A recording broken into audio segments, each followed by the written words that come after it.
concert ticket should be simple. You pick the artist, you pay the price, you see the show. But by the time you click buy, something happened. A $50 ticket became $85. Service fee, processing fee, facility charge, delivery fee, order fee on the fee.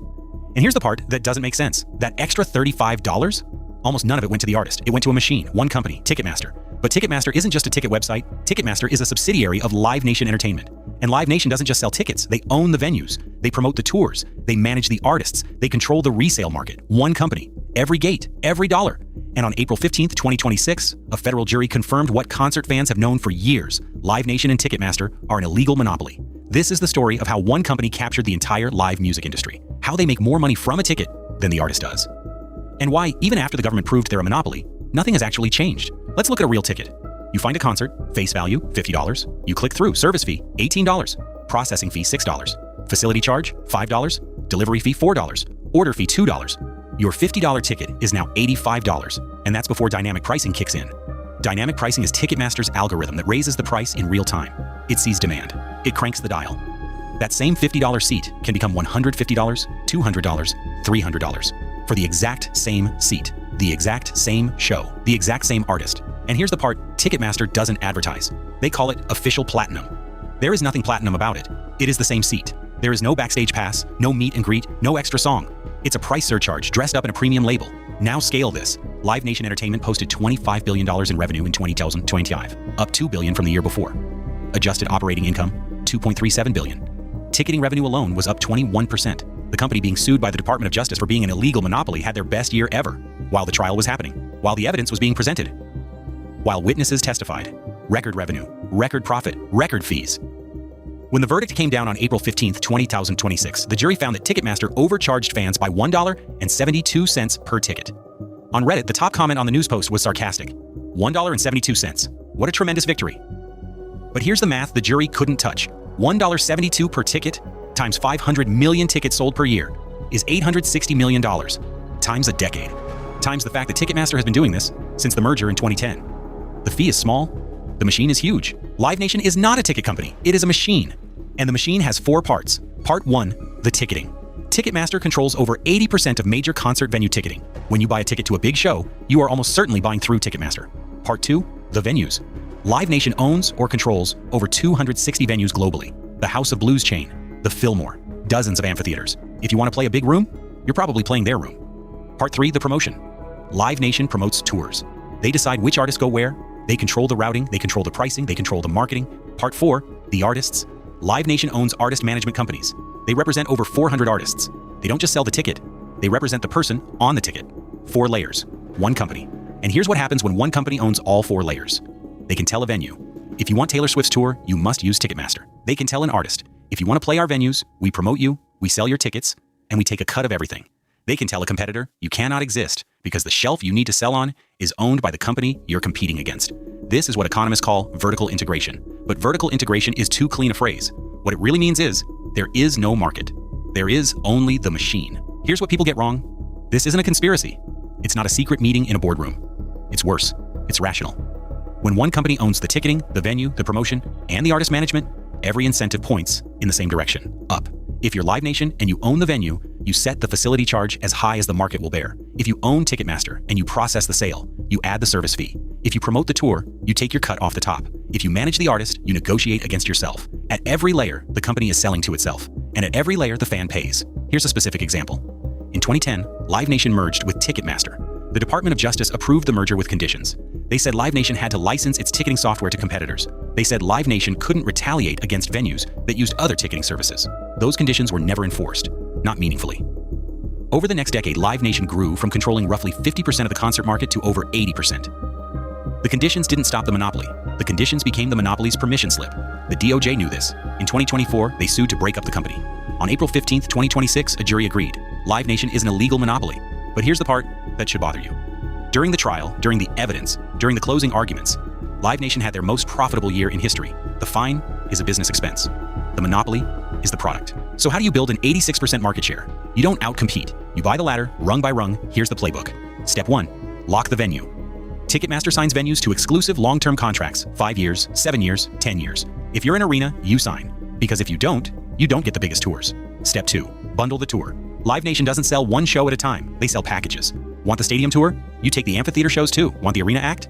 You take the club dates. Venues don't get to pick and choose. They take the bundle or they get nothing. Step 3. Acquire the competition. Live Nation bought House of Blues. They bought C3 Presents, which runs Lollapalooza and Austin City Limits. They bought controlling stakes in festivals. They bought promoter after promoter. When you can't beat them, you buy them. Step 4. Own the artist relationship. Live Nation's management division, Artist Nation, manages hundreds of major artists. The company that sells the ticket also represents the person on the ticket. There is no negotiation. There is only the machine pricing your access to music. Step 5. Control the resale. When you can't go to a show, Ticketmaster lets you resell your ticket on their platform. They charge the buyer a fee. They charge the seller a fee. They collect a fee on a ticket they already collected fees on. A ticket that gets resold 3 times generates fees every time. Step 6. Dynamic pricing. In 2022, Ticketmaster rolled out dynamic pricing for major tours. Bruce Springsteen tickets hit $5,000. Taylor Swift tickets crashed the website. Blink 182 tickets were triple face value at checkout. The algorithm sees demand and raises the price, automatically in real time, while you're staring at the screen deciding if you can afford it. Each step alone is a business tactic. Together, they're a machine where every dollar you spend on live music routes through one company. So if everyone knows this is a monopoly, why hasn't anyone stopped it? In 2010, the merger was approved. The conditions were written. The enforcement never came. The Justice Department, under multiple administrations, let the consent decree sit on a shelf. In 2019, the DOJ updated the consent decree. They found Live Nation had repeatedly, and over the course of several years, violated the original terms, threatening and retaliating against venues that worked with rival ticketing companies. They extended the decree, and, critically, they didn't break up the company. In 2024, the DOJ finally sued. The lawsuit was 30 states wide, plus the District of Columbia. It alleged that Live Nation used its power over venues, tours, and ticketing to crush competition. On April 15, 2026, a federal jury in Manhattan agreed, unanimously. But here's the thing about antitrust verdicts. Winning the trial and getting relief are 2 different things. The remedies phase comes next. Breakup, divestiture, new rules. That gets argued. That gets appealed. That gets delayed. Live Nation has already signaled it will appeal. Meanwhile, the dynamic pricing continues. The World Cup 2026 tickets went on sale, and FIFA used the same dynamic pricing model. Fans saw tickets surge from affordable to unaffordable in seconds. The New York Times called it astonishing and unacceptable. Al Jazeera asked, why are World Cup tickets so expensive? The answer is the same machine applied to a different product.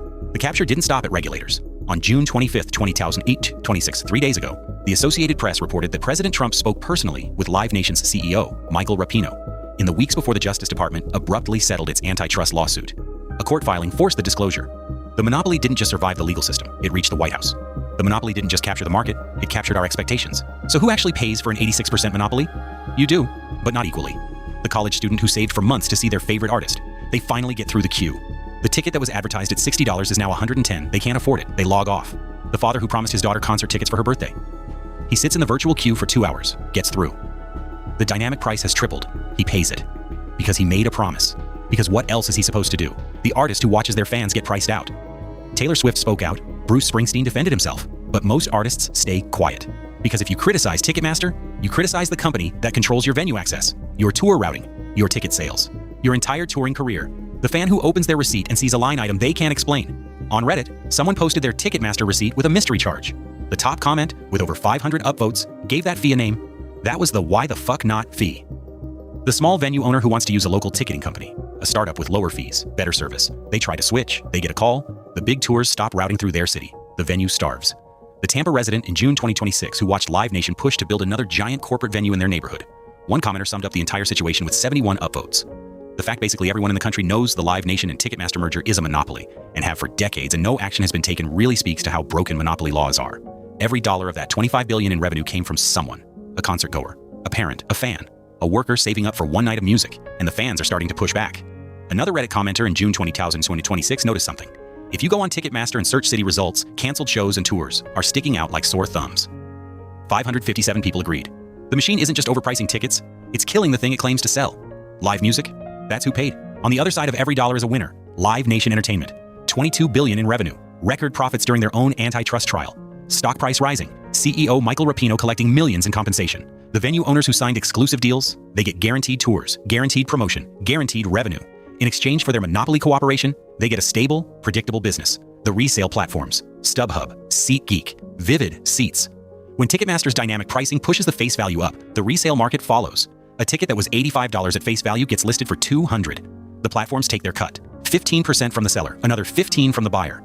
2 parties pay fees on a ticket that already had fees. The bots. Professional scalpers use automated software to buy tickets the instant they go on sale. They don't watch the concert, they resell. Sometimes for double, sometimes for triple, sometimes for 10 times. The bot operator wins. The fan loses.